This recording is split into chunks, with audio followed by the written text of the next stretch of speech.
What's going on, guys? Welcome back into the channel. In today's video, we're going to be doing another set of Madden 23 sliders. They've been doing some updates to the game. They still have not fully repaired franchise mode. If you start a franchise mode now, you do have somewhat of a chance to be able to get through an off season without it resetting you. We were able to successfully get this franchise just recently started within the past week or so, all the way to Season 2, Week 8, and have not had any issues with resets yet. However, those issues are still prevalent, and I'm still hearing that they're affecting a lot of people. Nonetheless, the game is a little bit more playable now, and I certainly don't want to abandon it fully for you guys, and I've actually found some sliders that play in a pretty fun and relatively realistic way, and therefore I want to share them with you. Hopping quickly over here to our franchise settings. In this franchise, we're just aiming to have a little bit more fun, so we're not really toying with all of the play call cooldowns and everything like that. These sliders are pretty much just base, and we're using these in 3 different leagues right now. We're using them on 10-minute quarters, as you saw there. That was really the only important thing that was in the settings. You guys can play on whatever settings you feel are necessary, but from a sliders end of things, there's a couple of important adjustments, but for the most part, these are pretty standard and pretty straightforward. Not a whole lot going on here. We have tried playing on All Pro and All Madden, and it seems like there are actually pretty viable ways to play on All Pro this year that result in a little bit less glitchy gameplay. One of the biggest solutions that we've seen is that they have corrected the interception slider not working, so if you don't want to see a lot of interceptions, you can again turn this way down. But other than that, we're leaving quarterback accuracy on base right now. We found that when we turned it down, it kind of negatively affected gameplay too much, and even if you turn it down a little bit, you just get wildly errant passes that aren't just inaccurate passes, they're just nowhere near anybody. And so there's not really a good balance to be had with this slider, so we're just leaving it on the base of 50 and we're letting quarterbacks be accurate. It is what it is at that point. Our pass blocking is much the same as our last slider set, just turning it up a little bit to take the edge off of that pass rush that's getting in quick, but also making it so that offensive linemen don't just absolutely lock on to defenders and pass rush can't get through at all.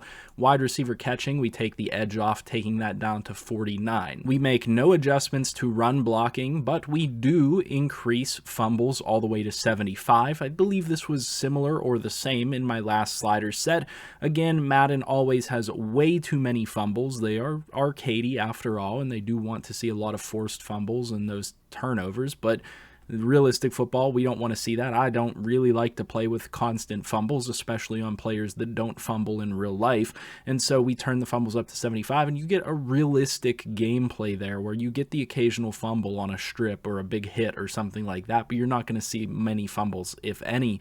And then we go down to pass defense reaction time, which we turn down to 45. The pass coverage in this game is really, really good, but again, it's one of those things that's like, I like the way that the pass rush plays, I like the way that pass coverage plays, but you kind of just got to take the edge off just a little bit. It's like they overcorrect too much in the way that they program these players to play, and so we take those down 5 points, pass defense reaction time and pass coverage, and I found that those are really good settings to play on where you're not getting crazy reactions by defenders, not as many anyway. I mean, it is a very overly animated game, but 45 is going to give you a pretty solid balance. We have user interceptions on 25. Honestly, like I said, you can turn this all the way down to like 3 or 5, and it mainly becomes timing based. If you get really good timing, you will potentially intercept a football at that point. And so, you know, there's kind of a balance to be had there, whatever you want to do with your league. Like I said, anywhere between 5 and 25, even all the way down to 3 or 0 is perfectly fine within this game. Anything above that is just unnecessary. And again, along the lines of Madden being a little bit arcadey, that is a little too easy to break tackles, and so we have tackling up to 55.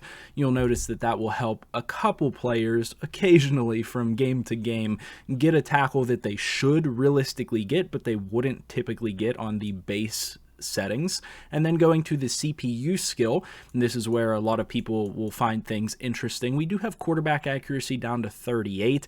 We've tried a lot of different settings here, and it's the same trouble that we always have. If you turn this too low, the CPU doesn't want to push the ball down the field, and they'll just throw slants and drags constantly, and that is what it is. If you turn it too high, then they complete 30 out of 30 passes or 40 out of 40 passes. There's not really a great balance to be had here, and so 38 is the best we've seen so far, and what I'm recommending to you. Pass blocking we set to 25. The CPU gets crazy pass blocking on all Madden, and honestly, turning it down to 25, you still rarely get sacks off of breaking a block or something like that. You typically get them off of getting a free rusher.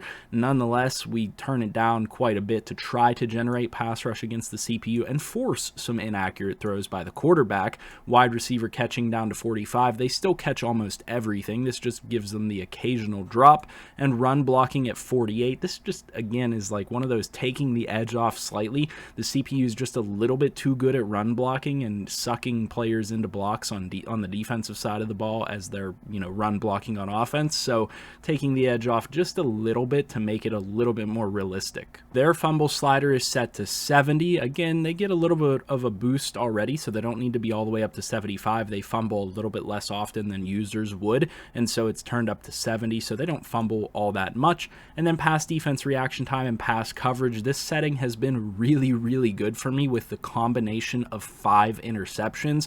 I literally do not recommend that if you are playing CPU, you change anything about this if you're playing on all Madden. And even if you're playing on all pro, I would play on something very similar. 42 and 42 for reaction time and pass coverage, and 5 for interceptions is absolutely phenomenal. This is a really, really good combination. Now, if you want to challenge yourselves, obviously you can go up from there and increase pass defense reaction time and pass coverage and interceptions, but I'm talking about realistic gameplay, seeing them not be as overly animated as Madden makes them. So that's where we're at with our defensive sliders there, and tackling for them down slightly, because again, they get those boosts that are happening behind the scenes, and it's a little bit more difficult to break tackles against the CPU when they are able to break a ton of tackles themselves. And don't click away from the video yet. There are a couple of very important settings here that I find are very influential on your gameplay and make things feel much more realistic, and that is taking field goal power down to 48, field goal accuracy to 45.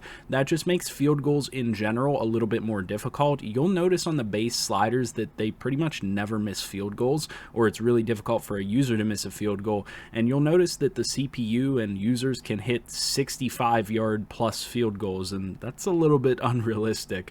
And same thing with punts. It's a little bit too easy to coffin corner punt and get great punts all the time. Realistically, most of the punters in the NFL kind of suck at consistency and putting the ball where it needs to be. So punt power 47, punt accuracy down to 45, and kickoff power up to 54. And real quick, before we talk about what I, in my opinion, find to be the most important settings, which are your game options for speed threshold and penalties and all that type of stuff, I want to just say, please, if you like my videos, hit that like button down below. Consider subscribing to the channel for more daily content. I try to put up at least 5 videos a week.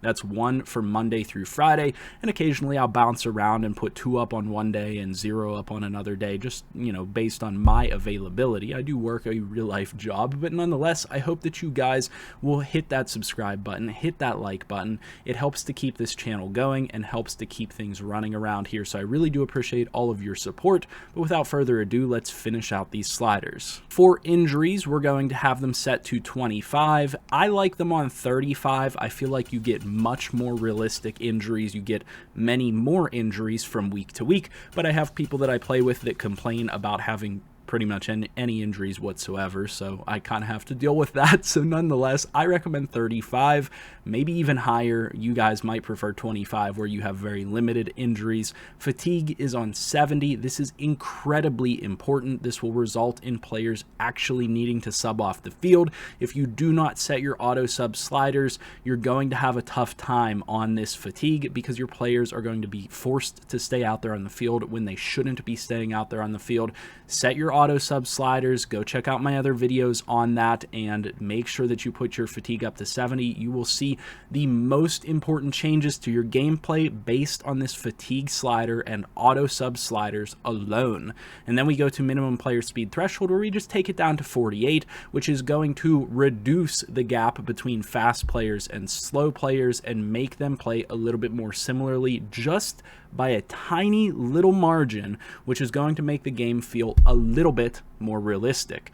Then we go on to our penalties, where we have 75 and 75 for offsides and false start, 60 for holding, 55 for face mask, 70 for defensive pass interference. And yes, even though these are set pretty high, you still don't really get that many penalties. They just don't happen that often. You'll see mostly holdings and offsides and things like that, false starts occasionally, but it feels really realistic playing on these settings. Everything else is pretty much straightforward except roughing the passer taken down to 40, intentional grounding turned off, we'll discuss that in a second, and illegal contact turned off. Some of you might be questioning the intentional grounding thing. With the pass rush this year, I've actually found that it makes the most sense to just play with intentional grounding off. You really don't see intentional grounding that often in real football anyway. I mean, occasionally it will happen, but realistically speaking, in this game, the pass rush is getting in so quick, and anytime you try to roll out of the pocket, defenders will automatically